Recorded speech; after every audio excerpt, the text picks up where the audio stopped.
ಮೂಲೋ ಗುರು ಪೂಜ್ಯ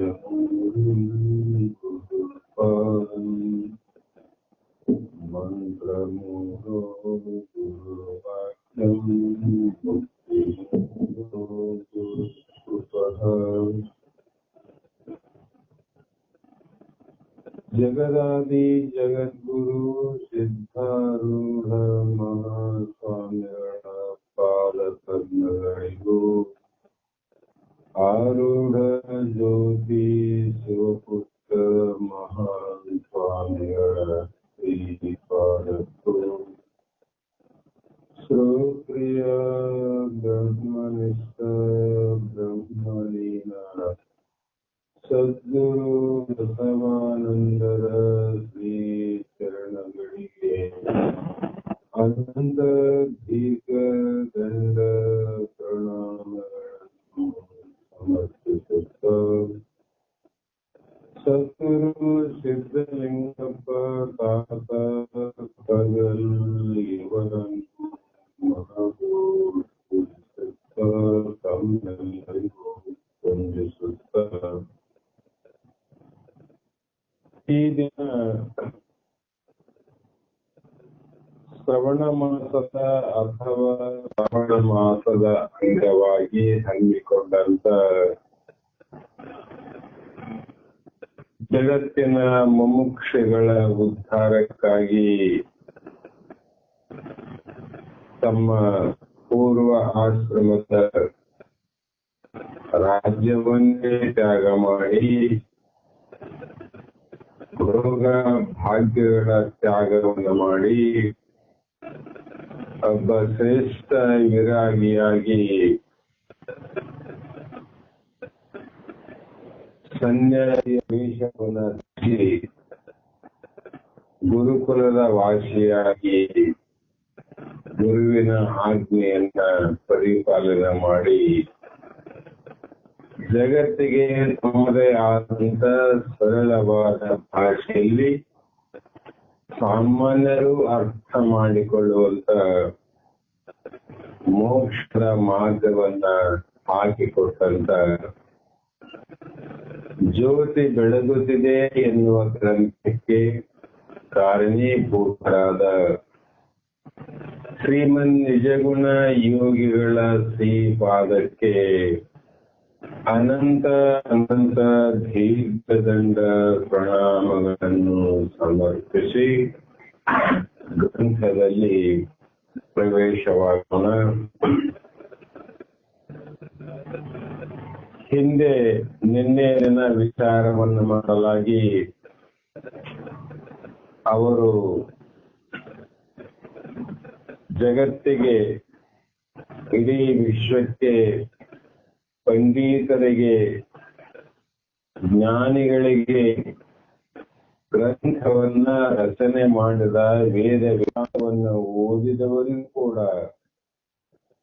ಇಲ್ಲಿವರೆಗೂ ಅಸಾಧ್ಯವಾದಂತ ಒಂದು ವಿವೇಕ ಚಿಂತಾಮಣಿ ಎನ್ನುವ ವಿಶ್ವಕೋಶವನ್ನೇ ಗ್ರಂಥಕ್ಕೆ ಕೃತಿಯ ರೂಪವಾಗಿ ರಚಿಸಿ ಈ ಜಗತ್ತಿಗೆ ನೀಡಿದಂತ ಮಹಾತ್ಮ ಪುಣ್ಯಾತ್ಮ ಆ ನಿಜಗುಣ ಯೋಗಿ. ಹೀಗೆ ಅವರು ತಮ್ಮ 10 ಪ್ರಕರಣದ ಗ್ರಂಥದಲ್ಲಿ ಮೊದಲನೆಯ ಪ್ರಕರಣದ ಕೃತಿಯ ಪ್ರಾರಂಭ ಮತ್ತು ಆ ಗುರುವಿಗೆ ಮನೋವಾಕ್ ಕಾಯದಿಂದ ಅಭಿನಂದಿಸಿ ಈ ಗ್ರಂಥವನ್ನ ಪ್ರಾರಂಭ ಮಾಡಿ ಇದಕ್ಕೆ ವಿವೇಕ ಚಿಂತಾಮಣಿ ಎಂಬ 10 ಪ್ರಕರಣವನ್ನ ಜೋಡಿಸಿ ಹೇಳಿದನು. ಯಾರಿಗೋಸ್ಕರ? ಪ್ರೇಮದಿ ಪೇವೆ ನಾನು ಇದನ್ನೇ ನೀನು ಒಲಿದು ಆಲಿಸು ಶಂಭುಲಿಂಗ. ಹೇ ಪರಮಾತ್ಮ, ನೀನೇ ಇದನ್ನು ಕೇಳಬೇಕಪ್ಪ. ಜಗತ್ತಿನಲ್ಲಿ ಎಲ್ಲ ವೇದ, ಆನ್ವಯ, ಶ್ರುತಿ, ಸ್ಮೃತಿ ವೇದ ಆಗಮಗಳು ಕೂಡ ವೇದಗಳು ಹೇಳುತ್ತವೆ. ಆದ ಕಾರಣ ನೀವು ಅವುಗಳನ್ನೇ ಕೇಳಬೇಕು ಅನ್ನುವಂತ 2 ವಾಕ್ಯಗಳನ್ನ ಗ್ರಂಥಕರ್ತರು ಬರೀತಾರೆ. ವೇದ ಪ್ರಮಾಣ, ಶ್ರುತಿ ಪ್ರಮಾಣ, ಇದು ಸ್ಮೃತಿ ಪ್ರಮಾಣ, ಆಗಮ ಪ್ರಮಾಣ.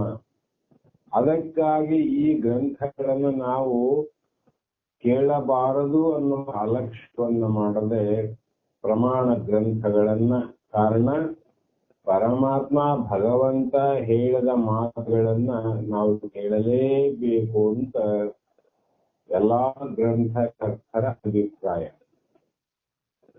ಈ ವಿಶೇಷ ಏನಾದ, ಇದು ಹೇಳಿದ್ರು, ನೀನು ಒಲಿದು ಆಲಿಸು ಶಂಭುಲಿಂಗ ಅಂತ ಹೇಳಿದ್ರು.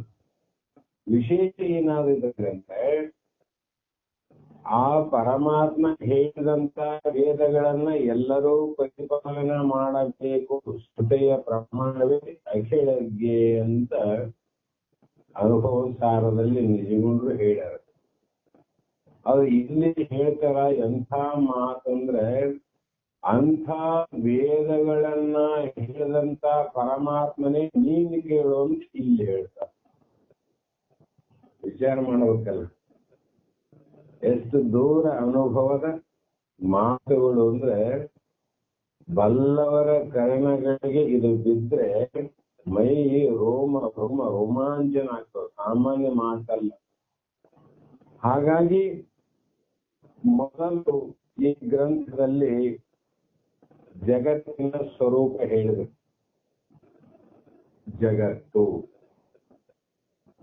ಜಗತ್ತಂದ್ರೆ ಏನು? ಪಂಚ ಮಹಾಭೂತಗಳಿಂದ, ಪಂಚ ವಿಷಯಗಳಿಂದ ಕೂಡಿ ತತ್ವಗಳ ಮಿಲನವಾದಾಗ ಅನಂತ ಪ್ರಕಾರದ, ಅನಂತ ರೂಪದ, ಅನಂತ ಶಕ್ತಿಯುತವಾಗಿ ನಾನಾ ರೂಪವಾಗಿ ತೋರುವಂಥದ್ದೇ ಜಗತ್ತು. ಕಾಣ್ತದಲ್ಲ ಜಗತ್ತು. ಅದೇ ಪ್ರಕಾರವಾಗಿ ನಮ್ಮ ದೇಹ ನಮಗೆ ಕಾಣುತ್ತದಲ್ಲ. ಕಾಣಬೇಕಾಗಿತ್ತು ಅಂದ್ರೆ ಯಾವುದೇ ಒಂದು ಜಗತ್ತು ಅನ್ನುವಂಥದ್ದು ಬ್ರಹ್ಮ ಸೃಷ್ಟಿ ಮಾಡಿ, ಇಲ್ಲ ಅಂತಲ್ಲ, ಎಲ್ಲರೂ ಹೇಳ್ತೀವಿ ಬ್ರಹ್ಮ ಸೃಷ್ಟಿ. ಬ್ರಹ್ಮನೇ ಕಾರಣ. ಬ್ರಹ್ಮನ ಕಾರಣದಿಂದ ಕಾರ್ಯವಾದದ್ದೇ ಜಗತ್ತು. ಬ್ರಹ್ಮ ಕಾರಣ, ಕಾರ್ಯ ಜಗತ್ತು. ಬಂಗಾರ ಕಾರಣ, ಆಭರಣ ಕಾರ್ಯ. ಮಣ್ಣು ಕಾರಣ, ಗಿಡಗೆ ಮುಚ್ಚಳ ಕಾರ್ಯ. ಅಂದ್ರೆ ಒಂದು ಕಾರಣದಿಂದ ಒಂದು ಕಾರ್ಯ ಆಗ್ತದೆ. ಸಾಮಾನ್ಯವಾಗಿ ನಾವೆಲ್ಲರೂ ಒಂದೊಂದು ಕಾರ್ಯವನ್ನ ಮಾಡುತ್ತೇವೆ, ಮಾಡಲೇಬೇಕು. ನಾವೇನ್ ಮಾಡ್ತೀವಿ? ಪ್ರತಿಯೊಬ್ಬ ಜೀವಿಯು ತನ್ನದೇ ಆದಂತ ಒಂದು ಕಾರ್ಯವನ್ನು ಮಾಡಬೇಕಾಗಿತ್ತಂದ್ರೆ ಅದಕ್ಕೆ ಹಲವು ಕಾರಣಗಳಿರ್ತಾವ. ಸಾಮಾನ್ಯ ಒಂದು ಮನೆಯನ್ನು ಕಟ್ಟುತ್ತಾರೆ, ಕಾರ್ಯರೂಪದಲ್ಲಿ ಮನೆ ಕಾಣ್ತದೆ. ಮನೆ ಕಟ್ಟಲಿಕ್ಕೆ ಕಾರಣ ಏನು? ಅದ್ರಲ್ಲಿ ವಾಸ ಮಾಡಲಿಕ್ಕೆ ಚಳಿ, ಮಳೆ, ಗಾಳಿ ಇಂಥ ಅನಾಹುತಗಳನ್ನ ತಪ್ಪಿಸಿಕೊಂಡು ಆರೋಗ್ಯಕವಾಗಿ ಆಶ್ರಯ ಪಡೆಯುವುದಕ್ಕೋಸ್ಕರವಾಗಿ ಒಂದು ಕಾರಣವನ್ನು ಇಟ್ಟುಕೊಂಡು ಒಬ್ಬ ವ್ಯಕ್ತಿ ಒಂದು ಮನೆಯಲ್ಲಿ ಕಟ್ತಾರೆ. ಸರಳವಾಗಿ ಅಂದ್ರೆ ಯಾವುದೇ ಕಾರ್ಯ ಕಂಡರೂ ಕೂಡ ಅದಕ್ಕೆ ಕಾರಣ ಇಲ್ಲದೆ ಕಾರ್ಯ ಆಗೋದಿಲ್ಲ. ಒಂದು ಕಾರಣ ಇದ್ದೇ ಇರ್ತವೆ. ಅಂದಾಗ ಮನುಷ್ಯನಿಗೆ, ಸಾಮಾನ್ಯರಿಗೆ ಒಂದು ಕಾರಣ ಇದ್ದೇ ಕಾರ್ಯ ಆಗುತ್ತದೆ ಅಂತ ನಾವು ಒಪ್ಪಲೇಬೇಕು. ಆದರೆ ಆ ಬ್ರಹ್ಮ ಈ ಸುಂದರವಾದ ಜಗತ್ತನ್ನ, 14 ಲೋಕವನ್ನ ಕಾರ್ಯರೂಪವಾಗಿ ಕಾಣುವಂಗ ಮಾಡ್ಯಾನ. ಕಾಣ್ತದ ಜಗತ್ ಏನ್ ಚಂದ ಕಾಣ್ತದ. ಎಲ್ಲೆಲ್ಲೋ ಹೋದಾಗ ನಾನಾ ಪ್ರಕಾರ, ನಾನಾ ಆಕಾರ, ಮಲೆನಾಡಿನ ಕಡೆ ಹೋದಾಗ ಒಂದು ರೀತಿಯ ವಾತಾವರಣ, ಮೈಸೂರು ಬೆಂಗಳೂರು ಕಡೆ ಹೋದಾಗ ಒಂದು ರೀತಿಯ ವಾತಾವರಣ, ಹಲವು ಕಡೆ ಹೋದಾಗ ಹಲವು ರೀತಿಯ ಜಗತ್ತು ನಮ್ಮ ಕಣ್ಣಿಗೆ ಕಾಣುತ್ತದೆ. ಇದು ಬ್ರಹ್ಮನ ಕಾರ್ಯವೇ ಜಗತ್ತು, ಇದಕ್ಕೆ ಕಾರಣ ಬ್ರಹ್ಮ.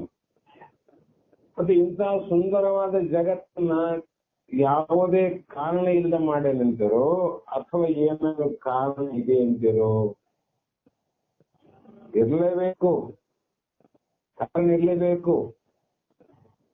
ಅಂದರೆ ಆ ಕಾರಣದ ಸ್ವರೂಪವೇ ಜಗತ್ತು. ಅದರ ಬಗ್ಗೆ ನಾನು ಹೇಳುತ್ತೇನೆಂತ ಮೊದಲು ನಿಜಗೊಂಡು ಅದನ್ನ ಪ್ರಾರಂಭ ಮಾಡುದು. ಯಾಕೆ ಸೃಷ್ಟಿ ಆಗ್ತದೆ? 84 ಲಕ್ಷ ಜೀವರಾಶಿಗಳು, ಅವುಗಳಿಗೆ ಇರುವಂತ ಸಮಯ 10 ವರ್ಷ, 20, 30, 50, 80, 100 ವರ್ಷ ಆಯುಷ್ಯ. ಒಂದು ದಿನದಲ್ಲಿ 24 ಗಂಟೆ, ಒಂದು ವರ್ಷಕ್ಕೆ 365 ದಿನಗಳು. ನಮಗೆ ಸಾಮಾನ್ಯವಾಗಿ ಮನೆಯಲ್ಲಿ ಒಂದು ಟಿವಿಯನ್ನು ತಂದು ಹಾಕಿವಿ, ಬೇರೆ ಒಂದು ಯಾವುದೇ ವ್ಯವಸ್ಥೆಯನ್ನ ಮಾಡೀವಂದ್ರೆ ಅದಕ್ಕೊಂದು ಕಾರಣ. ಟಿವಿ ಯಾಕೆ ತಂದಿವ್ರಿ?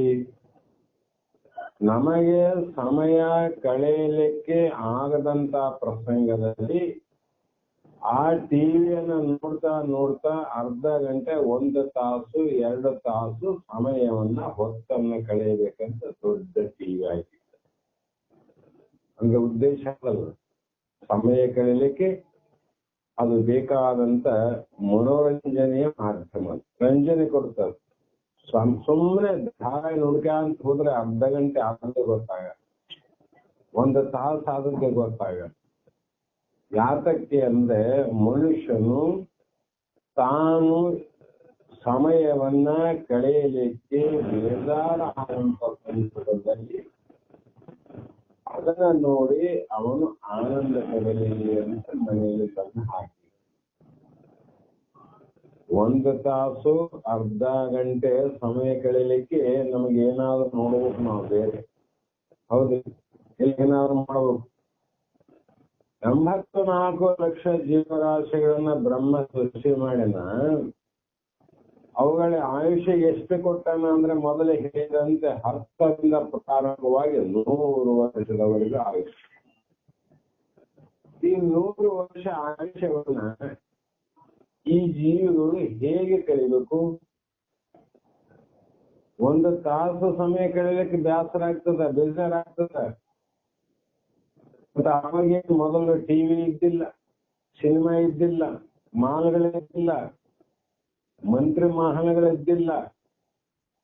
ಹೀಗೆ ನಾನಾ ಕಡೆ ಹೋಗಿ ತಿಂಗಳು 2 ತಿಂಗಳು ಪ್ರವಾಸವನ್ನ ಮಾಡಿ ಬರ್ತೀವಿ ಅನ್ನೋದು ಕೂಡ ಮೊದಲು ಇದ್ದಿಲ್ಲ. ಅಂತದೆಲ್ಲ ಅದು ಅವನೇನು ಮಾಡಿದ ಅಂದ್ರೆ, ಈ 100 ವರ್ಷ ಈ ಜೀವಿಗಳು ಬದುಕಬೇಕಾಗ್ಯದ. ಆ 100 ವರ್ಷದಲ್ಲಿ ಅವುಗಳಿಗೆ ಆಯಾಸ ಆಗಬಾರದು, ಬೇಸರ ಆಗಬಾರದು. ಅದಕ್ಕೆ ನೋಡಲಿಕ್ಕೆ, ಬೇಸರವನ್ನು ಕಳೆಯಲಿಕ್ಕೆ ನಾ ಏನು ಮಾಡಬೇಕು ಅನ್ನುವ ದೃಷ್ಟಿಯಿಂದ ಪಂಚ ಮಹಾಭೂತಗಳಿಂದ ಇಂಥ ಸುಂದರವಾದ ಜಗತ್ತನ್ನು ಸೃಷ್ಟಿ ಮಾಡಿ ಇದನ್ನು ನೋಡ್ತಾ ನೋಡ್ತಾ ಕಾಲವನ್ನು ಕಳೆಯಿರಿ. ಅದೇ ಕಾರ್ಯಕ್ರಮ. ಅದಕ್ಕಾಗಿ ಎಲ್ಲಾ ಪ್ರಾಣಿ ಪಕ್ಷಿಗಳು ಮಾನವ ಸಹಿತವಾಗಿ ಪ್ರತಿಯೊಂದು ಕಾರ್ಯವನ್ನು ಮಾಡುತ್ತೀವಿ. ಆದರೆ ಇವೆಲ್ಲವೂ ಹೇಗಾಗಿದ್ದೇವೆ ಅಂದ್ರೆ, ಬಹಳ ಸಲ ನಾ ಹೇಳ್ತೇನೆ ಶಾಸ್ತ್ರದಲ್ಲಿ, ಒಂದು ಸಣ್ಣ ಹಕ್ಕಿ ಅಥವಾ ಪಕ್ಷಿ ಅನ್ನುವಂಥದ್ದು ಅದು ಅರಣ್ಯದಲ್ಲಿ ಅಥವಾ ದೊಡ್ಡ ಮರದಲ್ಲಿ ಕೊನೆಯ ರೆಂಬೆಯಲ್ಲಿ ತುಟ್ಟ ತುದಿಯಲ್ಲಿ ತಾನು ಆ ಭಗವಂತ ಸೃಷ್ಟಿ ಮಾಡಿದಂತ ಸಣ್ಣ ಸಣ್ಣ ಹುಲ್ಲು ಕಡ್ಡಿಯನ್ನ ಬಾಯಿಯಿಂದ ಒಂದೊಂದು ತಂದು ತಂದು ತಂದು ಆ ತಂದಂತ ಸಣ್ಣ ಹುಲ್ಲು ಕಡ್ಡಿಗಳಿಂದ ಒಂದು ಬೊಚ್ಚು ಅನ್ನುವಂತ ಸುಂದರವಾದ ಬೆಚ್ಚನೆಯ ಮನೆಯನ್ನು ಕಟ್ಟಿಕೊಳ್ತದ ಒಂದು ಪಕ್ಷಿ.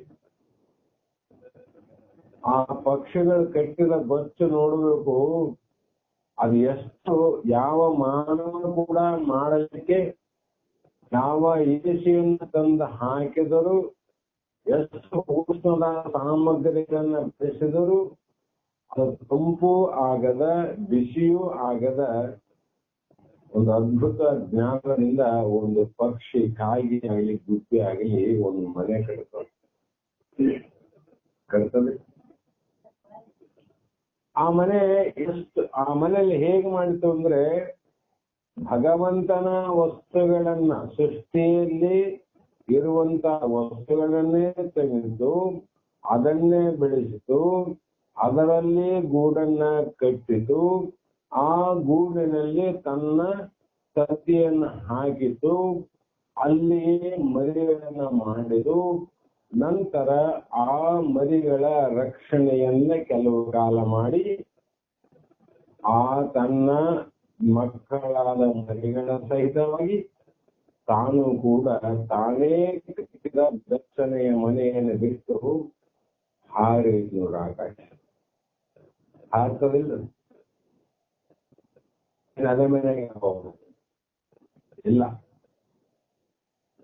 ಅಂದ್ರೆ ಕಾಲ ಕಾಲಕ್ಕೆ ಈ ಜೀವಿಗಳು ತನಗೆ ಬೇಕಾದಂತ ಅವಶ್ಯಕತೆಗಳನ್ನ ಪೂರೈಸಲಿಕ್ಕೆ ಈ ಜಗತ್ತು ಸಹಾಯ ಆಗಲಿ ಅನ್ನೋ ಭಾವದಿಂದ ಬ್ರಹ್ಮ ಈ ಜಗತ್ತನ್ನು ಸೃಷ್ಟಿ ಮಾಡಿ.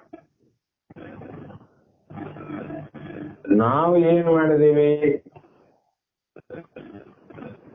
ಹಿಂದೆ ಮುತ್ತಾತ ಕಟ್ಟಿದ ಮನೆ ಅದು ತಾತನ ಕಾಲದಲ್ಲಿ ಹಣ್ಣಾಗ್ಯದ, ಅಪ್ಪನ ಕಾಲದಲ್ಲಿ ಬಿದ್ದು ಹೋಗಿರ್ತಾವ. ಬಿದ್ದಂತ ಕಲ್ಲು ಮಣ್ಣನ್ನು ನೆನಪು ಮಾಡಿಕೊಂಡು ಇದು ನನ್ನ ಮನೆ, ಇದು ನನ್ನ ಮನೆ, ಇದು ನನ್ನ ಮನೆ, ಇದು ನಮ್ಮ ಜಾಗ ಅಂತ ನಮ್ಮ ಭಾವದಲ್ಲಾಗಿಲ್ಲ. ಪಕ್ಷಿಗೆ ಬರಲಾಗಿತ್ತು. ಪಕ್ಷಿ ನಾನು ಮಾಡಿದ್ದು ಇದು ನಾ ಕಟ್ಟಿರೋ ಮನೆ ಅಂತ ಎಂದು ಹೇಳಿಲ್ಲ, ತಾನಾಗಿ ಕುಟುಂಬ ಸಮೇತವಾಗಿ ಹಾರಿಬಿಟ್ಟು. ಕಾರಣ ಏನಂದ್ರೆ ಆ ಪಕ್ಷಿಗಳಿಗೆ ಗೊತ್ತಿತ್ತು ಈ ಜಗತ್ತು ಸುಳ್ಳಾಗದು. ಈ ಜಗತ್ತು ಬ್ರಹ್ಮ ಸೃಷ್ಟಿ ಮಾಡಿದ್ದು ಇದು ಶಾಶ್ವತ ಅಲ್ಲ, ಇದು ಸುಳ್ಳಾದ. ಆದ್ರೆ ಯಾಕೆ ಮಾಡಿದ್ದಾನೆ ಅಂದ್ರೆ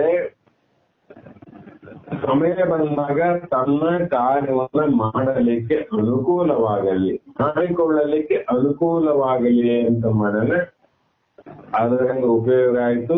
ಇನ್ನು ಇದ್ರ ಕೆಲಸ ಇಲ್ಲ ಅಂತ ಹಾರಿ. ಆದ್ರೆ ಮನುಷ್ಯನಿಗೆ ಭಾವ ಇಲ್ಲ, ಭಾವ ಬರೋದಿಲ್ಲ. ಅದಕ್ಕಾಗಿ ಜಗತ್ತಿನ ಸ್ವರೂಪ ಏನಿದೆ ಅಂದ್ರೆ, ಜಗತ್ತು ಅಂದ್ರೆ ತೂರಿ ಸ್ವಲ್ಪ ಕಾಲ ಇದ್ದು ನಂತರದಲ್ಲಿ ನಾಶವಾಗುವುದೇ ಜಗತ್ತು. ಜಗತ್ತಿನ ಮುಂದೆ ಹೇಳಿದೆ, ಸೃಷ್ಟಿ ಅಂದ್ರೆ ತೋರುವುದು, ರಕ್ಷಣೆ ಅಂದ್ರೆ ಇರುವುದು, ಲಯ ಅಂದ್ರೆ ನಾಶ. ಆ ಜಗತ್ತಿನ ಒಂದು ಭಾಗವೇ ನಮ್ಮ ದೇಹ. ಜಗತ್ತು ಹುಟ್ಟಾದ ದೇಹ, ಪಂಚಮಹಾಭೂತದಿಂದ ಜಗತ್ತಾದ ಅದೇ ಪಂಚಮಹಾಭೂತ ಪಂಚೀಕೃತವನ್ನು ಈ ದೇಹಯಾಗ. ಸ್ತ್ರೀ ಇರ್ಬೋದು, ಪುರುಷರಿರ್ಬೋದು, ಯಾರದೇ ಇರ್ಲಿ ಪಂಚಮಹಾಭೂತಗಳ ಆವ. ಆದರೆ ಈ ದೇಹ ಮೊದಲು ಇತ್ತೇನು ಅಂದ್ರೆ ಹುಟ್ಟೋದಕ್ಕಿಂತ ಮುಂಚೆ ಯಾವುದು ಇದ್ದಿಲ್ಲ, ನಾವಿದ್ದಿಲ್ಲ, ಹುಟ್ಟಿದ ಮೇಲೆ ಕಾಣಕತ್ತೀವಿ. ಮತ್ತೆ ಎಷ್ಟು ದಿನ ನಾವಿರ್ತೀವಿ ಅಂದ್ರೆ ಸ್ವಲ್ಪ ದಿನ ತೋರುತ್ತವ. ಸ್ವಲ್ಪ ದಿನ ಅನ್ನಂಗ ಮೊದಲು ಹೇಳಿದಂಗೆ ಅವರವರ ಹಿಂದಿನ ಜನ್ಮದ ಪುಣ್ಯ ಪಾಪ ಪ್ರಾರಬ್ಧದ ಅನುಗುಣವಾಗಿ ಎಷ್ಟೇ ವರ್ಷ ಈ ಜೀವಿ ಬದುಕಬೇಕು ಅಂತ ಮೊದಲೇ ತಗೊಂಡು ಬಂದ. ಅದರಂತೆ ನಾವು ದೀರ್ಘವಾದ ಆಯುಷ್ಯ ಇದ್ರೆ 100 ಇರ್ಬೋದು, ಕಡಿಮೆ ಆಯುಷ್ಯ 3 ಇರ್ಬೋದು, ಮಧ್ಯದ ಆಯುಷ್ಯ 50-60 ಇರ್ಬೋದು. ಎಷ್ಟೇ ಇರಲಿ ಆ 100 ವರ್ಷ ಇದ್ದು ತೋರಿ 100 ವರ್ಷ ಆದ ಮೇಲೆ ಮತ್ತೆ ಇದು ಲಯವಾಗುವುದು. ನಾವಿರ್ತವೇನುವಾಗ ಇಲ್ಲ ಅಂದ್ರೆ ಏನಾದ ಇದಕ್ಕೆ ಜಗತ್ತಿಗೆ ಸ್ವರೂಪ ಲಕ್ಷಣ ಏನಂದ್ರೆ ಇರುವುದು, ತೋರುವುದು, ನಾಶ. ಮೊದಲಿಂದ ತೋರ್ತದ, ಹುಟ್ಟುತ್ತದ, ತೋರ್ತದ, ಮತ್ತೆ ನಾಶ. ಅದಕ್ಕೆ ಮೊದಲು ಜಗತ್ತಿನ ಸ್ವರೂಪ ನಾವೆಲ್ಲರೂ ಜಗತ್ತು ಸತ್ಯ ಅಂತ ತಿಳ್ಕೊಂಡಿವಲ್ಲ. ಬ್ರಹ್ಮ ಸತ್ಯ ಜಗನ್ಮಿಥ್ಯ ಅಂತ ಆಚಾರ್ಯ ಶಂಕರ ಡಂಗೂರವರು. ಆದರೆ ನಾವು ಅನಿತ್ಯವಾದ ಈ ದೇಹ, ಈ ಜಗತ್ತನ್ನೇ ಸತ್ಯ ಅಂತ ತಿಳ್ಕೊಂಡಿವಿ. ಈ ದೇಹದಲ್ಲಿ ಇರುವಂತ ಒಬ್ಬ ಜೀವಾತ್ಮ ಪರಮಾತ್ಮ ಏನಲ್ಲ, ಅವನೇ ಸುಳ್ಳು ಅಂತ ತಿಳ್ಕೊಂಡಿವಿ ನಾವು. ಅವನು ಸುಳ್ಳು, ದೇಹ ಸತ್ಯ.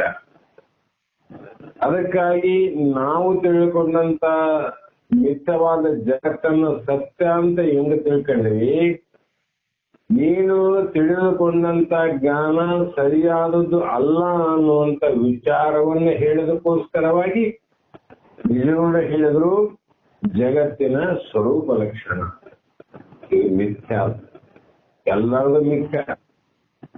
ಅದಾದ್ಮೇಲೆ ಈಶ್ವರನ ಗುಣಾವಳಿ ಮಾಡಿದ್ರು. ಮಿಥ್ಯವಾದ ಜಗತ್ತಿನ ಗುಣ ಏನಾದಂದ್ರೆ ಇದು ಅನಿತ್ಯ ಆದ, ಚಂದ್ರಹಿತ ಮತ್ತು ಖಂಡಿತ ಅದ, ಮತ್ತು ಇದು ದುಃಖಮಯ ಅದ, ಇದು ಅಸತ್ತದ, ಇದು ಅಪೂರ್ಣ. ಇವು 4 ಲಕ್ಷಣದಿಂದ ಕೂಡಿದ್ದ ದೇಹ. ಇವು 4 ಲಕ್ಷಣ. ಈ ಲಕ್ಷಣದಿಂದ ಕೂಡಿದ್ದೇನಲ್ಲ ಎಲ್ಲವೂ ಜಗತ್ತೇ. ಎಲ್ಲವೂ ಜಗತ್ತಿನ ವಿಚಾರ ಮಾಡ್ಬೇಕು. ಮತ್ತೆ ಈಶ್ವರನ ಗುಣಗಳೇನಾವ? ಸತ್ಯದ ಗುಣ, ಸತ್ಯದ ಲಕ್ಷಣ ಏನಾದ? ಮಿಥ್ಯದ ಲಕ್ಷಣ ಅಂತ ಹೇಳಿದ್ರು. ಸತ್ಯದ ಲಕ್ಷಣ ಯಾವುದು ಅಂದ್ರೆ ಅದನ್ನ ಹೇಳಿದ್ರು. ಸತ್ತು ಅಥವಾ ಸದ್ರೂಪ, ಚಿತ್ತು ಅಂದ್ರೆ ಚಿದ್ರೂಪ, ನಿತ್ಯ ಅಂದ್ರೆ ಯಾವಾಗ ಇರೋದು, ಆನಂದ ಮತ್ತು ಪರಿಪೂರ್ಣವಾಗಿರೋದು. ಒಳಗಡೆ ಇರತಕ್ಕಂತ ನಮ್ಮ ಸ್ವರೂಪ ಏನದ ಯಾವಾಗಲೂ ಇರೋದೇ ಅದು. ಸದ್ರೂಪ ಅಂದ್ರೆ ಯಾವಾಗಲೂ ಇರೋದು. ಮತ್ತೆ ಇದ್ದು ಪ್ರಾಣ ಏನು ಯಾವಾಗಲೂ ಇರ್ತದ. ಜಾಗ್ರ ಎದ್ದಾಗ ಪ್ರಾಣ ಅದ, ಕನಸಿದ್ದಾಗ ಪ್ರಾಣ ಅದ, ನಿತ್ಯದ ಪ್ರಾಣ ಅದ. ಆದ್ರೆ ಎದ್ದಾಗ ಇದ್ದಂತ ಹೆಂಡರು, ಮಕ್ಕಳು, ಹಣ, ಧನ, ಕನಕ, ಆಸ್ತಿ, ಅಂತಸ್ತು ಸ್ವಪ್ನದಾಗಿಲ್ಲ. ಎದ್ದಾಗಿದ್ವಲ್ಲಿ ಇವು. ಆದ್ರೆ ಸ್ವಪ್ನದಲ್ಲಿ ಯಾವಿಲ್ಲ. ಮತ್ತೆ ನಿದ್ದೆಯಲ್ಲಿ ಆದ್ರೂ ಏನಂದ್ರೆ ನಿದ್ದೆಗೆ ಏನು ಪಠ್ಯ ಏನಿಲ್ಲ. ನನ್ನ ಶರೀರವೇ ನನಗಿಲ್ಲ ನಿದ್ದೆಯಲ್ಲಿ. ಆದ್ರೆ ಜಾಗ್ರದಂತ ಪ್ರಾಣ ವಿಷಯಾದಿಗಳು ಪ್ರಾಣವನ್ನೇ ಬಿಟ್ಟು ಈ ವಿಷಯಾದಿಗಳು ಯಾವಿಲ್ಲ. ಹೆಣ್ಣು ಮಕ್ಕಳೇ ಆಗಲ್ಲ, ಪ್ರಾಣ ಒಂದೇ ಆದ. ಅದು ಎದ್ದಾಗನ ಆದಲ್ಲ, ನಿದ್ದೆಗನ ಆದ, ಬಿದ್ದಾಗನ ಆದ. ಸ್ವಪ್ನದಲ್ಲಿ ಪ್ರಾಣ ಅದ, ನಿದ್ದೆಯಲ್ಲಿ ಏನಿಲ್ಲ. ಆಗ ಪ್ರಾಣ ಒಂದು ಮತ್ತೆ ಪ್ರಾಣ ಯಾವಾಗಲೂ ಇರೋದಂತ ಅರ್ಥ ಆಯ್ತದ. ಪ್ರಾಣ ಯಾವಾಗಲೂ ಇರ್ತದ ನಮ್ಮಲ್ಲಿ. ಇವೆಲ್ಲ ಒಂದು ಅವಸ್ಥೆಗಿದ್ರೆ ಇನ್ನೊಂದು ಅವಸ್ಥೆಗಿರಂಗಿಲ್ಲ. ಅದರಂತೆ ಸತ್ತು ಅಂದ್ರೆ ಯಾವಾಗಲೂ ಇರೋದು ಅಂತ ಪರಬ್ರಹ್ಮದ ಲಕ್ಷಣ. ಅಂದಾಗ ಪ್ರಾಣ 3 ಅವಸ್ಥೆಯಲ್ಲಿ ಆದ ಅಂದಾಗ ಪ್ರಾಣವೇ ದೇವರು, ಪ್ರಾಣವೇ ಆತ್ಮ, ಪ್ರಾಣವೇ ಪರಮಾತ್ಮ ಅನ್ನುವ ಲಕ್ಷಣ ಹೋಗಬಾರದು ಅಂತ ತಿಳ್ಕೊಂಡು ಮತ್ತೆ ಅದಕ್ಕೆ 2ನೆಯ ಲಕ್ಷಣವನ್ನ ಲೇಪನ ಮಾಡಿದ್ರು. ಅದು ಚಿದ್ರೂಪವಾಗಿರುತ್ತೆ. ಯಾಕೆ? ಪ್ರಾಣ ಆತ್ಮ ಅಲ್ಲ, ಪ್ರಾಣ ಜಡ ಅಲ್ಲ, ಪ್ರಾಣ ತಿಳಿಸಿದಂತ. ಪ್ರಾಣ ಹೇಗೆ ಜಡ ಅಂದ್ರೆ ಪ್ರಾಣವಾಯು ನಾನು ಪ್ರಾಣ ಅಂದ್ರೆ ಯಾರು ಹೇಳಿದ? ಪ್ರಾಣ ಅಂದ್ರೆ ಪ್ರಾಣವಾಯು ಅಂತ ಗಾಳಿ. ಪ್ರಾಣಕ್ಕೆ ಏನಾದ್ರೂ ವ್ಯತ್ಯಾಸ ಆದ್ರೆ ನನಗೆ ಯಾಕೋ ಇದೆ ಒಂಥರ ಬಿಡಿತದ, ಶ್ವಾಸ ಉಚ್ಛ್ವಾಸ ಸರಿ ಆಗೋಲ್ತಂತ ನಾನೇ ಅದನ್ನ ತಿಳ್ಕೊಂಡು ನನಗೆ ಏನೋ ಆಗ್ಯದ, ಪ್ರಾಣದ ವ್ಯತ್ಯಾಸ ಆಗ್ಯದಂತ ಬಿಡಿಸಿ ಹೋಗ್ತೀನಿ. ಪ್ರಾಣವಾಯು ಹೇಳ್ತೇನೆ ನಿನ್ಗೆ ಆರಾಮಿಲ್ಲ, ನನ್ನಲ್ಲಿ ವ್ಯತ್ಯಾಸ ಆಗ್ಯದ ವಾಯುವಿಗೆ ಅಂತ ವಾಯು ಹೇಳಿಲ್ಲ. ಆ ವಾಯುವನ್ನು ಅರಿಯುವಂತ ಒಬ್ಬ ಒಳಗೆ ಚೈತನ್ಯ ಅವನು ತಿಳ್ತಾನೆ. ಪ್ರಾಣ ಜಡ, ಯಾಕಂದ್ರೆ ತನ್ನ ಜ್ಞಾನ ಇಲ್ಲ, ಪರರ ಜ್ಞಾನ ಇಲ್ಲ. ಪ್ರಾಣಕ್ಕೆ ಇಲ್ಲ, ಪ್ರಾಣ. ಮತ್ತೆ ಇನ್ನೊಂದು ವಸ್ತುವಿನ ಜ್ಞಾನ ಅದೇನದಕ್ಕ ಏನು ಗೊತ್ತಿಲ್ಲ, ಅದಕ್ಕೆ ಜಡ. ಅದಕ್ಕೆ ಆತ್ಮ ಜಡ ಅಲ್ಲ, ಮೂರು ಕಾಲದಲ್ಲಿ ಇದ್ದು ಮೂರು ಕಾಲದಲ್ಲಿಯ ನಡೆಯುವಂತ ಸಕಲ ಕ್ರಿಯೆ ಕ್ರಮಗಳಿಗೆ ಸಾಕ್ಷಿಯಾಗಿರುವಂತವನು ಚಿದ್ರೂಪ. ಜಾಗ್ರದ ಕಾರ್ಯಗಳಿಗೆ ಸಾಕ್ಷಿ. ನಾನು ಇವತ್ತು ಇಲ್ಲಿ ಹೋಗಿದ್ದೆ, ಅಲ್ಲಿಗೆ ಹೋಗಿದ್ದೆ, ಅವರು ಭೇಟಿ ಆದ್ರು, ಇವರು ಭೇಟಿ ಆದ್ರು, ಇಷ್ಟೊತ್ತು ಶಾಸ್ತ್ರಕ್ಕೆ ಹೋಗಿದ್ದೀವಿ, ಇಷ್ಟೊತ್ತು ಮನೆ ಕೆಲಸ ಮಾಡಿದೀವಿ, ಎಲ್ಲವನ್ನ ಅರಿಯುವಂತ ಜ್ಞಾನ ನಮ್ಮಲ್ಲಿ ಯಾರ ಎಲ್ಲರಿಲ್ಲ. ಅದೇ ರೀತಿ ಕನಸು, ಸ್ವಪ್ನಾವಸ್ಥೆಯಲ್ಲಿ ತೋರುವಂತ ಅನಂತ ಕನಸುಗಳನ್ನ ತಿಳಿಯುವಂತ ಜ್ಞಾನ. ಅದಕ್ಕೆ ಹೇಳ್ತೀವಿ, ಕನಸು ಬಿದ್ದು ಎಚ್ಚರಾದ ಮೇಲೆ ಏನು ದೊಡ್ಡ ಕನಸು ಬಿದ್ದಿತ್ರಿ, ಏನ್ ತೋರಿತ್ರಿ? ಸದ್ಗುರು ಬಸವಾನಂದರಾಗಲಿ, ಸಿದ್ಧಾರೂಢರಾಗಲಿ, ಶಿವಪುತ್ರ ಸ್ವಾಮಿಗಳಾಗಲಿ ಕನಸಿನಲ್ಲಿ ಬಂದಂಗಾಗಿತ್ತು. ಹೌದು, ಅದು ನಡೆದಲ್ಲಿ ಸ್ವಪ್ನದಲ್ಲಿ ಬಂದ. ಮತ್ತೆ ಅಲ್ಲಿ ನೀನು ನೋಡಿದದಕ್ಕೆ ಇಲ್ಲಿ ಎದ್ದ ಮೇಲೆ ಹೇಳ್ತಿಲ್ಲ. ಎದ್ದ ಮೇಲೆ ಹೇಳಬೇಕಾಗಿದ್ರೆ ಸ್ವಪ್ನದಲ್ಲಿ ನೋಡಿದವರು ಅಂದ್ರೆ ಜಾಗ್ರದಲ್ಲಿ ಇದ್ದವನು ಸ್ವಪ್ನದಲ್ಲಿ ನಾನು. ಅದಕ್ಕೆ ಅವನು ತಿಳಿದಾನ, ಬೆಳಗ್ಗೆ ಹೇಳ್ತಾನ ಅವನು.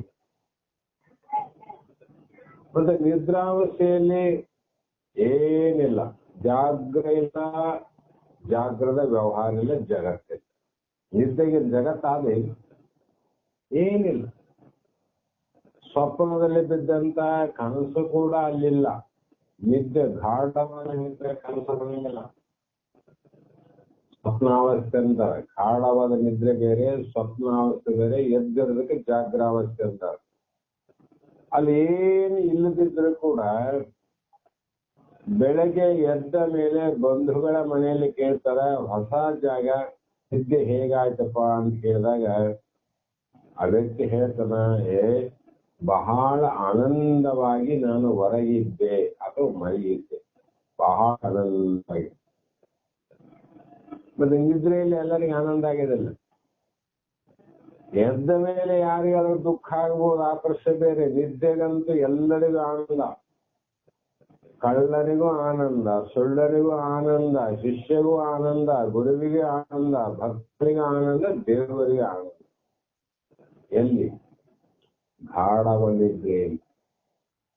ಪರಮಾತ್ಮ ಹೆಂಗ ಸೃಷ್ಟಿ ಮಾಡಿದ್ದಾನ, ಅವನು ಮಾಡಿದ ಅವಸ್ಥೆಯಲ್ಲಿ ಆಗುವಂತ ಅನುಭವ ಇದು. ಅದಕ್ಕೆ ಹೇಳಿದ್ರಲ್ಲ, ಯಾರು ಮಾಡಲಿಕ್ಕೆ ಬಾರದ ಕಾರ್ಯವನ್ನ ಯಾರು ಮಾಡುತ್ತಾರೆಯೋ ಅವರೇ ದೇವರು. ಇದನ್ನ ಯಾರು ಮಾಡಬರ್ತದೆ? ಬಟ್ ಆನಂದವನ್ನ ನಾನು ಆನಂದವಾಗಿ ಮಲಗಿದ್ದೆ ಅಂತ ಹೇಳ್ತಿದ್ದೆ ಅಂದ್ರೆ ನಿದ್ರೆಯಲ್ಲಿ ಆನಂದ ಇತ್ತು ಅಂತ ಅರ್ಥ ಆಯ್ತು. ನಿದ್ರೆಯಲ್ಲಿ ಆದಂತ ಆನಂದವನ್ನ ನೀನು ಅನುಭವಿಸಿದ ಕಾರಣ ಎದ್ದ ಮೇಲೆ ಬೇರೆ ಮುಂದೆ ಹೇಳ್ತತಿ, ಇಲ್ಲಿ ಆನಂದವಾಗಿ ಮಲಗಿದ್ದೆ ಅಂದ್ರೆ ನೀನು ಅಲ್ಲಿನೇ ಇದ್ದಲ್ಲ. ಅದೇನರ್ಥ ಆಯ್ತು? ಜಾಗ್ರಾವಸ್ಥೆ, ಸ್ವಪ್ನಾವಸ್ಥೆ, ಮೂರು ಅವಸ್ಥೆಯನ್ನು ಅರಿಯುವಂತೆ ಬೇರೆ ಸಾಕ್ಷಿ ನೀನಾಗಿತ್ತು. ಅದಕ್ಕೇನಂದ್ರು, ಎಲ್ಲದಕ್ಕೂ ತಾನು ಆಶ್ರಯಪದವಾಗಿ ಬಾಧೆ ಒಂದರೆ ಯಾವುದು ಇದು ಅದು ಸತ್ಯ ಸದ್ರೂಪಕ ಲಕ್ಷಣ ಕೊಟ್ಟ ಎಲ್ಲದಕ್ಕೂ ಆಶ್ರಯ. ಆದ್ರೆ ಆಶ್ರಯ ಪಡೆದಂತ ವಸ್ತುಗಳೆಲ್ಲವೂ ಕೂಡ ನಾಶ ಆದ್ರೂ ಕೂಡ ನೀನು ಮಾತ್ರ ಯಾವಾಗ್ಲೂ ಇರೋನು. ಅದಕ್ಕೆ ನಿನಗೆ ಪರಮಾತ್ಮ ಇಲ್ಲ. ಅಷ್ಟೆಲ್ಲ ಇದ್ರೂ ಕೂಡ ನಾವು ತಿಳಿಯಲಾರದೆ ಯಾವುದೋ ಕರ್ಮದ ಫಲದಿಂದ ಯಾವುದೋ ಪಾಪದ ಪ್ರತಿಬಂಧಕರಿಂದ ಇಂಥ ಎಷ್ಟೋ ಮಾನವ ಶರೀರಗಳನ್ನ ಸುಟ್ಟು ಸುಟ್ಟು ಹುಟ್ಟು ಸಾವುದಲ್ಲಿ ಬರೇ ಇದನ್ನೇ ಮಾಡ್ತಾ ನಡೆದ ವಿನಃ ಒಂದು ಜನ್ಮದಲ್ಲಾದ್ರೂ ಕೂಡ ಇಂಥ ವಿಷಯಗಳನ್ನ ತಿಳಿದು ಧನ್ಯನಾಗಬೇಕು ಅನ್ನುವ ಭಾವ ಬರ್ಬೇಕಾದ್ರೆ ಬಹಳ ಜನ್ಮದ ಸುಗಿಯಬೇಕು, ಬಹಳ ಜನ್ಮದ ಒಳ್ಳೆಯಬೇಕು. ಇಂಥ ಪುಣ್ಯ ಸಂಪಾದನೆಯನ್ನ ಎಲ್ಲಿವರೆಗೂ ನಾವು ಮಾಡಿಕೊಳ್ಳುವುದಿಲ್ಲವೋ ಅಲ್ಲಿವರೆಗೂ ನಮಗೆ ಪರಿಪೂರ್ಣವಾದಂತ ಪೂರ್ಣ ಆನಂದ ಆಗುವುದಿಲ್ಲ. ಪೂರ್ಣ ಆನಂದ ಆಗೋದಲ್ಲ, ಶಿವ ಹೋಗ್ತೀವಿ ಆನಂದ ಆಗ್ತದೆ, ಮತ್ತೆ 4 ತಾಸು ಶಿವ. ಇದು ಪೂರ್ಣ ಆನಂದ ಅಲ್ಲ. ಬೇಸಿಗೆಯಲ್ಲಿ ತಣ್ಣೀರು ಸ್ನಾನ ಮಾಡ್ತೇವಿ, ಆನಂದ ಆಗ್ತದ, ಸ್ವಲ್ಪ ಹೊತ್ತಿನಲ್ಲಿ ಬಿಸಿ. ಇವೆಲ್ಲ ಆನಂದನೇ, ಆದ್ರೆ ಸ್ವಲ್ಪ ಹೊತ್ತು ತಗೋತಾವ ಆನಂದ. ಅದರಂತೆ ಜಗತ್ತಿನಲ್ಲಿ ಇರುವಂತ ಎಲ್ಲಾ ವಸ್ತುಗಳ ಪ್ರಾಪ್ತಿಯನ್ನು ಮಾಡಿಕೊಂಡಾಗ ನಮಗೆ ಆನಂದ ಆಗ್ತದೆ. ಬಡವಗ ಬಲ್ಯದನಾದಾಗ ಆನಂದ ಆಗ್ತದೆ, ಬಡವ ಶ್ರೀಮಂತ ಆದಾಗ ಅವನಿಗೆ ಆನಂದ ಆಗ್ತದೆ. ಕೆಲವೇ ದಿನ ನಂತರದಲ್ಲಿ ಅವರಿಗೆ ದುಃಖ ಆಗ್ತದೆ. ಮಕ್ಕಳಿಲ್ಲ ಅನ್ನುವರಿಗೆ ದುಃಖ ಆಗ್ತದ, ಮಕ್ಕಳಾದಾಗ ಆನಂದ ಆಗ್ತದ. ಮಕ್ಕಳ ಆಗಬಾರದು ಅಂತ ಹೇಳಿಲ್ಲ, ಮಕ್ಕಳನ್ನ ಹಡಿಬಾರದು ಅಂತ ಹೇಳಿಲ್ಲ. ಆ ಮಕ್ಕಳಾದರೆ ನಾನು ಪೂರ್ಣವಾದ ಆನಂದದಲ್ಲಿ ಇರ್ತೀನಿ ಅನ್ನುವಂತ ಮಾತು ಯಾವ ಶ್ರುತಿಯಲ್ಲಿಲ್ಲ, ಯಾರ ಅನುಭವವಿಲ್ಲ. ಏನದ ಮಕ್ಕಳಾಯ್ತು, ಆನಂದ ಆಯ್ತಿಲ್ಲ ಅವ್ರಿಗೆ. ಬಹು ವರ್ಷ ಮಕ್ಕಳಿಲ್ಲದವರಿಗೆ ಮಗುವಾದಾಗ ಆನಂದ ಆಗ್ತದ, ಆದರೆ ಆ ಆನಂದ ಎಷ್ಟು ದಿನ ಇರ್ತದ? ಸ್ವಲ್ಪ ದಿನದಲ್ಲಿ ಆನಂದ ನಾಶ ಆಗ್ತದೆ. ಮತ್ತೆ 100 ವರ್ಷದ ದೂರ ಇರೋ ತರ ಅವರ ಲಾಲನೆ ಮಾಡುವುದು, ಪಾಲನೆ ಮಾಡುವುದು, ರಕ್ಷಣೆ ಮಾಡುವುದು, ತಿದ್ದುವುದು, ಬುದ್ಧಿ ಹೇಳುವುದು, ಇಷ್ಟೆಲ್ಲ ಕಾರ್ಯಗಳ ಕಷ್ಟಗಳೇ ವಿನಃ ಆನಂದ ಆಗಿದೆ ಅವರಿಗೆ ಇಲ್ಲ. ಈ ರೀತಿ ಪ್ರತಿಯೊಬ್ಬ ವ್ಯಕ್ತಿಗಳಿಗೆ ಪ್ರತಿಯೊಂದು ದುಃಖದ ಸಂದರ್ಭವನ್ನ ನಿವೃತ್ತಿ ಮಾಡಿಕೊಳ್ಳುವಂತ ಕೆಲವು ಸಮಯಗಳು, ಕೆಲವು ವಸ್ತುಗಳು ಪ್ರಾಪ್ತಿಯಾದಾಗ ದುಃಖ ನಿವೃತ್ತಿ ಆಗ್ತದೆ. ಆದ್ರೆ ಶಾಶ್ವತವಾದ ದುಃಖ ನಿವೃತ್ತಿ ಅಪಾಯ ಬಂದಾಗ ಮಕ್ಕಳಿಲ್ಲ ಅಂತ ಹೇಳಿ ದುಃಖ ಪಟ್ಟಿಲ್ಲಮ್ಮ. 2-3 ವರ್ಷ ಬಿಟ್ಟು ಬಂದಾಗ ಮನೆಗೆ 1-2 ಮಗು ಇದ್ವು, ಓಡಾಡ್ತಿದ್ವು. ಯಾರಂತ ಕೇಳಿದಾಗ ನನ್ನ ಮಕ್ಕಳು ಸ್ವಾಮಿ ಅಂದ ಆಯಮ್ಮ. ಹೆಸರೇನಿಟ್ಟಿದ್ದಮ್ಮ? ರಾಮ ಒಬ್ಬ, ಲಕ್ಷ್ಮಣ ಒಬ್ಬ ಅಂದ್ಲ. ಈಗ ಹೇಗಿದಮ್ಮ ನಿನ್ನ ಜೀವನ? ಅಪ್ಪ ಮೊದಲೇನು ದುಃಖ ಇತ್ತಲ್ಲ, ಈ 2-3 ವರ್ಷದಲ್ಲಿ ಈ ಮಕ್ಕಳನ್ನ ನೋಡಿ, ಕಣ್ತುಂಬ ನೋಡಿ ನನಗೆ ಬಹಳ ಸಂತೋಷ ಆಗ್ತದ, ಆನಂದ ಆಗ್ತದ ಅಂದಾಗ ಆ ಸ್ವಾಮಿ ಹೇಳಿದ್ರು, ತಥಾಸ್ತು ಆಗಲಮ್ಮ. ಅವಾಗ ಹೇಳಿ ಹೊರಟುವಂತವರು ಸುಮಾರು 8-10 ವರ್ಷ ಬಿಟ್ಟು ಮತ್ತೆ ಪುನಃ ಆ ಮನೆಗೆ ಬಂದು ಆ ತಾಯಿಯನ್ನ, ಆ ಮಕ್ಕಳನ್ನ ನೋಡಿ, ಹೇಗಿದೆಮ್ಮ ಈಗ ನಿಮ್ಮ ಪ್ರಪಂಚ? ಎಲ್ಲವೂ ಸೌಖ್ಯವೇ, ಎಲ್ಲರೂ ಸುಖವಾಗಿದ್ರಿ. ಯಾವ ಬಾಯಿಂದ ಹಿಂದಿನ ಸಲ ಬಂದಾಗ ಬಾಯಿ ತುಂಬ ಆನಂದದ ಮಾತುಗಳನ್ನು ಆಡಿದ ಆ ತಾಯಿಯ ಬಾಯಿಯಲ್ಲಿ ಮಾತಿಲ್ಲ, ಉತ್ತರ ಇಲ್ಲ, ಕಣ್ಣೀರಿನಿಂದ ಉತ್ತರ ಕೊಡ್ತಾ ಇತ್ತು. ಕಣ್ಣಲ್ಲಿ ನೀರನ್ನು ಹಾಕ್ತಾ ಹಾಕ್ತಾ ಕಣ್ಣೀರೇ ಉತ್ತರ. ಜ್ಞಾನಿಗಳಿಗೆ ಅರ್ಥ ಆಯ್ತು, ಆದ್ರೆ ಕೇಳಬೇಕಲ್ಲ, ಅವರಿಗೆ ಅನುಭವ ಬರಬೇಕು. ಜ್ಞಾನಿಗಳು ಉಚ್ಚಾಟ ಮಾಡಿಲ್ಲ. ಅವರ ಅಜ್ಞಾನಿಗಳ ಕಣ್ಣನ್ನ ತೆರೆಸಲಿಕ್ಕೆ ಒಂದೊಂದು ಕಾರ್ಯವನ್ನ ಮಾಡಿ ನೋಡಿದಂತ ಮಹಾತ್ಮ ನಮ್ಮ ಉದ್ಧಾರಕ್ಕಾಗಿ. ಯಾಕೆ ತಾಯಿ ಕಣ್ತುಂಬ ನೀರು ಅಂದಾಗ ಏನ್ ಹೇಳಪ್ಪ, ಏನ್ ಹೇಳ. ಮೊದಲು ಮಕ್ಕಳಿಲ್ಲ ಅಂತ ದುಃಖದಾಗಿದ್ದೆ, ಮಕ್ಕಳಾದಾಗ ಆನಂದ ಆದಂಗಾಯ್ತು. ಮಕ್ಕಳು ಬೆಳೆದು 13-14 ವರ್ಷ ಇಷ್ಟೇ ಆಯುಷ್ಯ, ಇಷ್ಟೇ ವರ್ಷದವರಾದ. ಆದರೆ ಕಲಿಯ ಭಾಗದ ಮಾಡಬಾರದ ಚಟಗಳಿಗೆ ದಾಸರಾಗಿ ಅನಂತ ರೀತಿಯ ಪಾಪದ ಕಾರ್ಯವನ್ನು ಮಾಡ್ತಾರೆ.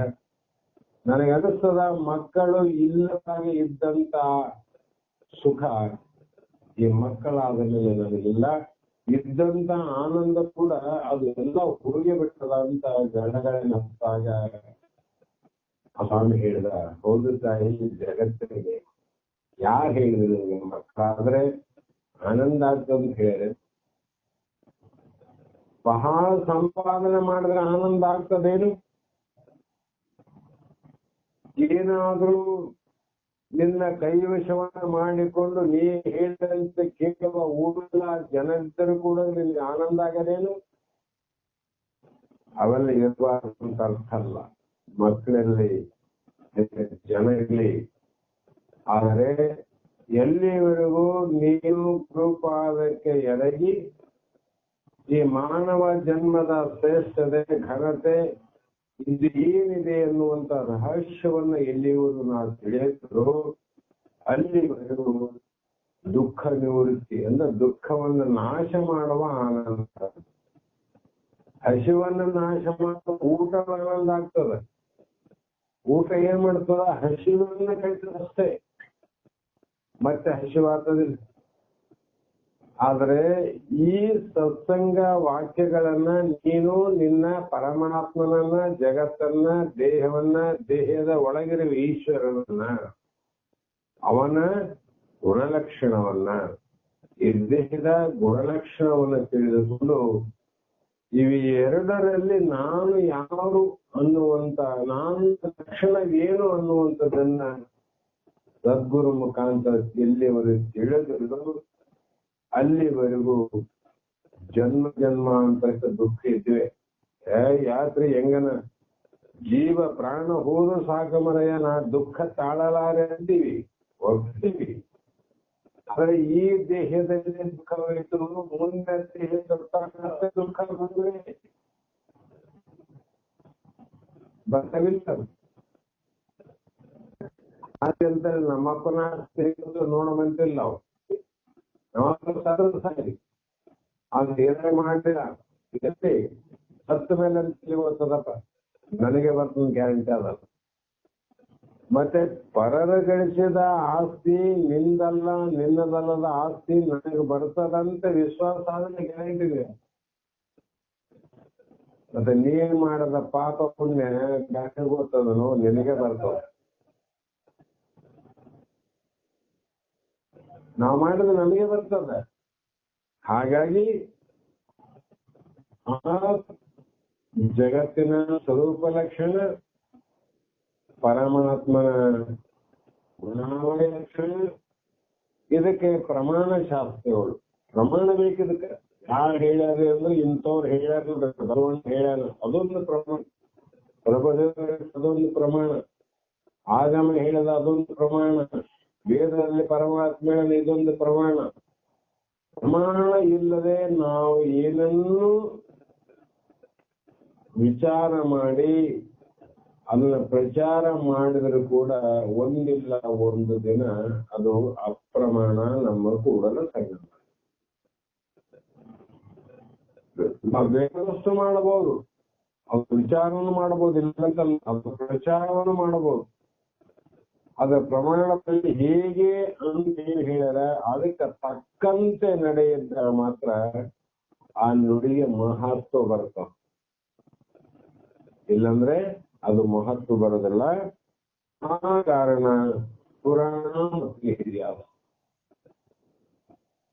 18 ಯಾರ ಮಹರ್ಷಿಗಳು ಬರೆದಂತ ಪುರಾಣ, 10 ಪುರಾಣ ಶಿವನ ಪರವಾಗಿ, ಪರಮಾತ್ಮ ಪರವಾಗಿ, 4 ಪುರಾಣ ವಿಷ್ಣು ಪರವಾಗಿ, 2 ಪುರಾಣ ಬ್ರಹ್ಮನ ಪರವಾಗಿ, 1 ಪುರಾಣ ಅಗ್ನಿದೇವನ ಪರವಾಗಿ, 18ನೇ ಪುರಾಣ ಸೂರ್ಯದೇವನ ಪರವಾಗಿ.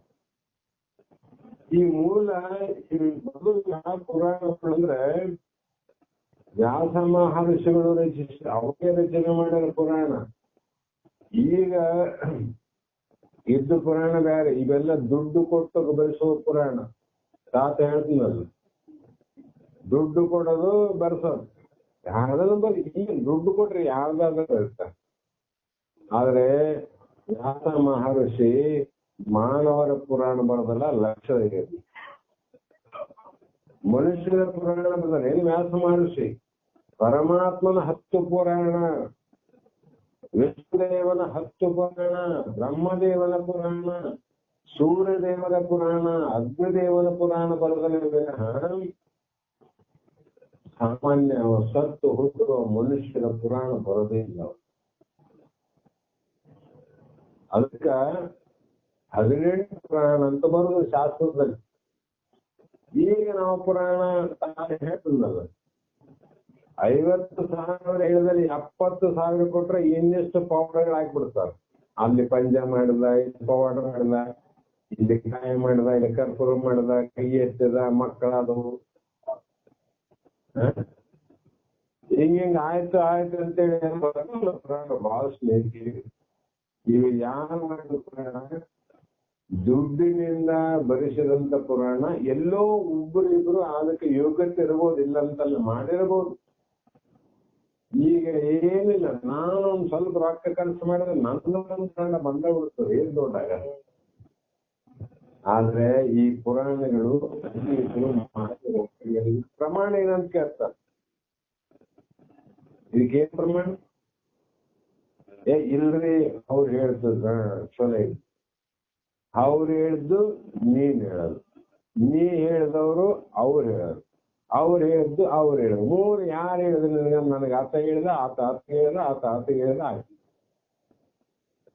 ಕೊನೆಗೆ ಎಲ್ಲರೂ ಸೇರಿ ಇಲ್ಲಮ್ಮ ನಮ್ಗೇನು ಗೊತ್ತು ಅವರಂದ್ರೆ ಅನ್ನುವಂತ ಆತವ.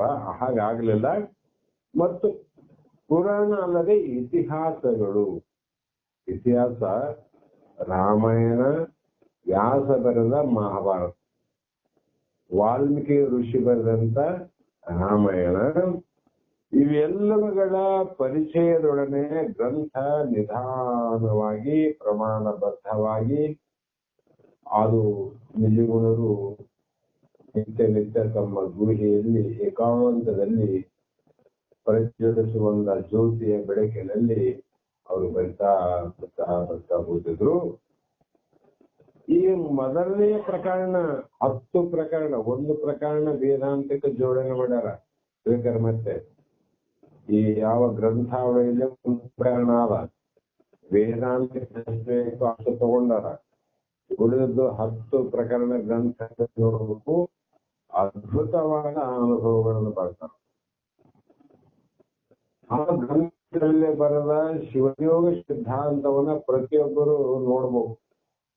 ಲಿಂಗ ಪ್ರೇಮಿಗಳು ನಾವು ಬಹಳ ಮಂದಿ, ವೀರಶೈವ ಧರ್ಮ, ಲಿಂಗಾಯತ ಬಹಳ ಮಂದಿ ಪ್ರೇಮ. ಎಲ್ಲಾ ಪ್ರೇಮಿ ಇದ್ದವರು ಆತನ ಮೇಲೆ ಈತನ ಮೇಲೆ ಹಾಕಕ್ ಹೋಗಬಾರ್ದು. ನಿಜವಾದ ಗ್ರಂಥವನ್ನ ಆ 2ನೇ ಪ್ರಕರಣ ಮುಗಿಯಷ್ಟು ಸ್ವಲ್ಪ ಓದಿಬಿಟ್ರೆ ಸಾಕು.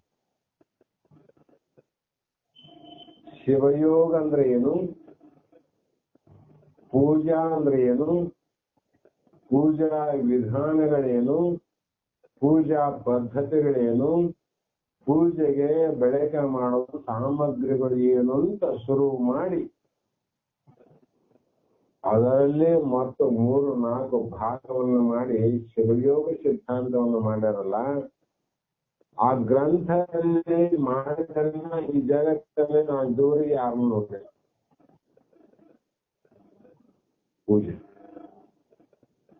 ಎಷ್ಟು ಮಂದಿ ಸಾಧ್ಯ ನಂಗೆ ಮಾಡಕ್, ಅದನ್ನು ಬರೆದಿಟ್ರು, ದೇವರು ಬರೆದಿಟ್ಟ.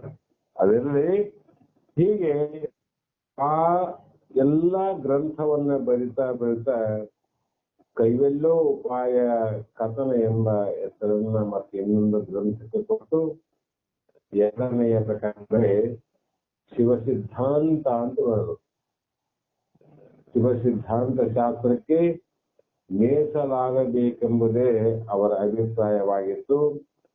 ಕಾರಣ, ಈ ಗುರುಗಳ ಹತ್ತಿರ ಬಂದು ವೇದಾಂತದ ಸಾರವನ್ನು ತಿಳಿಯುವುದಕ್ಕಿಂತ ಮುಂಚಿತವಾಗಿ ನಿಜಗುಣರಿಗೆ ಶಿವ ಆಗಮಗಳಲ್ಲಿ ಭಕ್ತಿ, ಇಷ್ಟೇ ವಿಶೇಷವಾದ ಆಸಕ್ತಿ ಒಂದು ಅದ್ರಾಗ ಬಂದಾರ ಅವರು.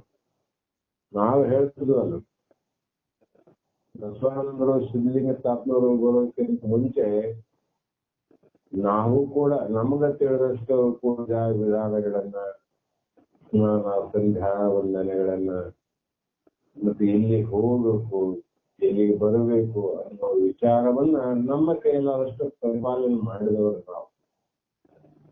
ಯಾವಾಗ ಸಿದ್ಧಲಿಂಗಪ್ಪ ತಾತನವರು ಬಂದಾಗ ನಮ್ಮ ಕೊರಡಲ್ಲಿ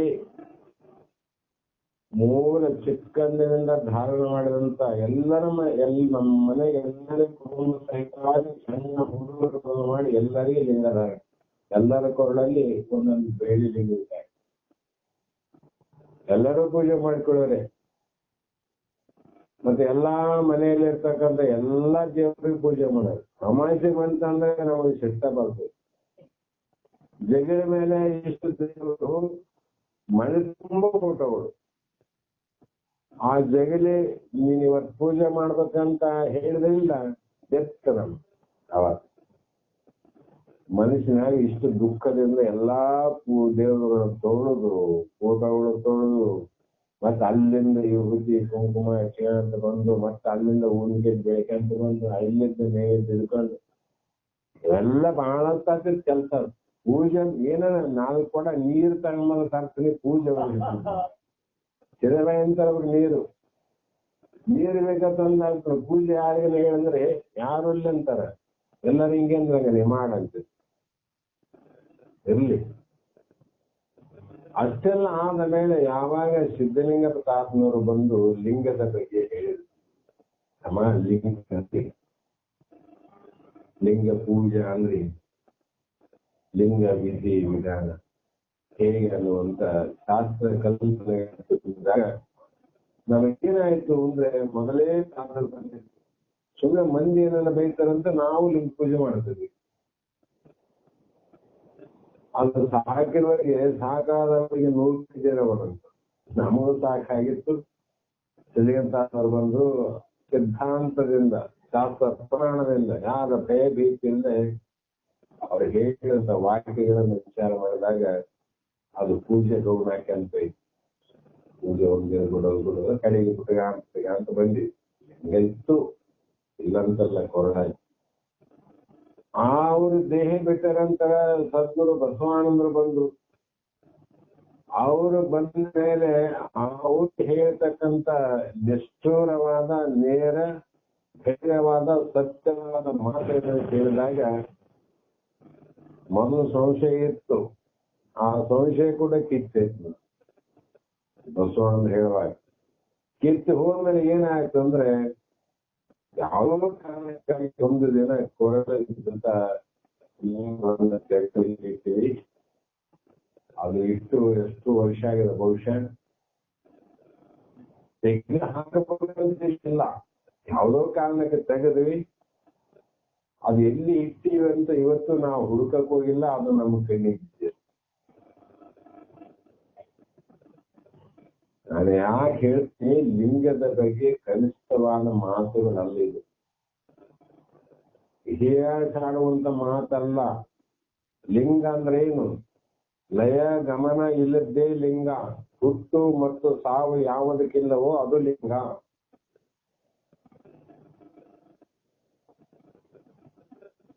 ಆ ಒಂದು ಲಿಂಗದ ಪರಿಕಲ್ಪನೆ ಎಷ್ಟು ದೊಡ್ಡದ ಲಿಂಗ ಅಂದ್ರೆ, ಲಿಂಗ ಮಧ್ಯೆ ಜಗತ್ ಸರ್ವಂ ಅಂದ್ರು. ಆ ಲಿಂಗದ ಒಳಗಡೆ 14 ಲೋಕ. ಈಗ ನಿಜಗಳು ಏನು ಬರೆಯಕ್ತಾರೆ ವಿವೇಕ ಚಿಂತಾಮಣಿ, 14 ಲೋಕ ಆ ಲಿಂಗದಾಗ ಅಂದ್ರು. ಅಂಥ ಒಂದು ಸತ್ಯವಾದ ಲಿಂಗದ ಪರಿಕಲ್ಪನೆಯನ್ನು ಕೊಟ್ಟಾಗ ಅದು ಏನಾಗ್ತದ್ರಿ ಅಂದ್ರೆ, ಅದಕ್ಕೆ ಸ್ವಲ್ಪ ಸತ್ಯದ ಅರಿವಿನ ಜೊತೆ ದೃಢವಾದ ಒಂದು ವಿಶ್ವಾಸ ಮತ್ತು ಸದ್ಗುರುನಾಥನ ವೇದ ಪ್ರಮಾಣಗಳ ಶಾಸ್ತ್ರ ಪ್ರಮಾಣಗಳಲ್ಲಿ ಅಚಲವಾದ ವಿಶ್ವಾಸ ಯಾರಿಗಾದ ಅವ್ರು ಮಾತ್ರ ಈಗ ಮಾಡೋ ಕೆಲಸ ಮಾಡ್ತಾರೆ. ಅದೇನಾದ್ರು ಸ್ವಲ್ಪದಾಗ ಅದು ಮಾಡಲ್ಲ, ಏನಪ್ಪ ಇದು ಮಾಡ್ಲಿಲ್ಲ, ಇಂಥವಕ್ಕೆಲ್ಲ ಆಕಾಶದಲ್ಲಿ ಅಚಲ ಭಕ್ತಿ ಭಾವನೆ ಗುರು ಶಂಭುಲಿಂಗ. ಯಾವಾಗ ಪರಮಾತ್ಮ ಗುರುನಾಥನಿಗೆ ಹೇಳಿದ್ದಂದ್ರೆ ನೀ ಮಾನವನಲ್ಲಲ್ಲ, ಸುಳ್ಳು ಹೇಳಕ್ಕ, ನಮ್ಮ ಉದ್ಧಾರಕ್ಕ ನಮ್ಮ ಉಪಕಾರಕ ನೀನು ಹೇಳಿದಂದ್ರೆ ಇದು ಸತ್ಯವಾದ ಮಾತು ಅಂತ ಒಪ್ಪಿಕೊಂಡು ಆ ಶಿವ ಸಿದ್ಧಾಂತಕ್ಕೆ ಬೇಕಾದ ಮೊದಲಿಂದನೂ ಅವರು ಶಿವ ಆಗಮನದಲ್ಲಿ ಆಸಕ್ತಿ ಇತ್ತು. ಯಾಕಂದ್ರೆ ರಾಜರು ಇರುವಾಗಲೇ ಶಿವ ಆಗಮಗಳನ್ನೆಲ್ಲ ಎಲ್ಲಿ ಸಿಕ್ಕರು ತರ್ತಿದ್ರು. ಆ ಶಿವಾಗಮಕ್ಕೆ ಶಿವ ಸಿದ್ಧಾಂತಕ್ಕೆ ಬೇಕಾದ ಗ್ರಂಥ ಎಲ್ಲಿ ಸಿಕ್ಕರು ತರದೆ ಒಂದು ಹಿಡ್ಕೊಂಡ್ಬರೋರೆ. ಈಚೆಗೆ ಅವುಗಳನ್ನೆಲ್ಲ ಓದಿ ಅವ್ರೇನ್ ಮಾಡಿದ್ರು, ತಂದು ಮನೆಯಲ್ಲಿ ಅಷ್ಟೇ ಇದೆಲ್ಲ ಎಲ್ಲವನ್ನ ಓದಿದ್ರು. ಓದಿದ ಮೇಲೆ ಅದನ್ನ ಅರಗಿಸಿಕೊಂಡಿದ್ದರು. ಅರಗಿಸೋದು ಬಹಳ ಕಷ್ಟ. ಊಟ ಮಾಡೋದು ಸರಳ, ಜೀರ್ಣ ಮಾಡಿಸ್ಕೊಳ್ಳೋದು ಕಷ್ಟ. ಜೀರ್ಣ ಆಗ್ಲಂದ್ರೆ ಏನಾಗ್ತದೆ, ಅನಾಹುತ ಆಗ್ತದೆ, ವಾಂತಿ ಆಗ್ತದೆ, ಮತ್ತೆ ನಮ್ಮ ದೇಹ ಕೆಟ್ಟ ಹೋಗ್ತದೆ. ಅದಕ್ಕೆ ತರಿಸಿ ಅವುಗಳನ್ನು ನೋಡಿ ಮತ್ತೆ ಅವುಗಳನ್ನ ಅರಗಿಸಿಕೊಂಡಿದ್ದು ಅಂದ್ರೆ ಅನುಭವ ಮಾಡಿದ್ರು ಅಂತ ಅರ್ಥ. ಆ ಸಿದ್ಧಾಂತದ ಪರಿಚಯವನ್ನು ಮಾಡಿಕೊಡಬೇಕೆಂಬ ಉದ್ದೇಶದಿಂದ ಈ 2ನೆಯ ಪ್ರಕರಣವನ್ನು ಪ್ರಾರಂಭಿಸಿದ್ರು. ಈ ರೀತಿಯಾಗಿ ಶಿವಂತ ವಿವೇಕ ಚಿಂತಾಮಣಿ ಎನ್ನುವ ಗ್ರಂಥ ನಿಜಮನರ ಅನುಭಾವದಿಂದ ಎಲ್ಲ ಪ್ರಮಾಣಗಳಿಂದ ಆ ಪರಮಾತ್ಮೆ ಒಲಿದು ಒಡಂಬಡುವ ರೀತಿಯಿಂದ ಲೋಕಸಮ್ಮತವಾಗಿ ಗ್ರಂಥವನ್ನ ರಚನೆ ಮಾಡಲಿಕ್ಕೆ ಪ್ರಾರಂಭ ಆಗಿದೆ. ಅದು ಬರುತ್ತದೆ. ಮತ್ತೆ ನಾಳೆ ದಿನ ಮುಂದ ಆ ಗ್ರಂಥದಲ್ಲಿ ಏನೇನು ವಿಷಯಗಳನ್ನ ಅನುಭವಗಳನ್ನ ಪ್ರಸ್ತಾಪ ಮಾಡಬಲ್ಲರು ಅನ್ನುವ ಮಾತನ್ನ ನಾಳೆ ದಿನ ನಾವು ನೀವು ಕೇಳಿ ಉದ್ಧಾರರಾಗೋಣ ಎಂಬ ಮಾತನ್ನ ಹೇಳಿ ಮಂಗಳವನ್ನ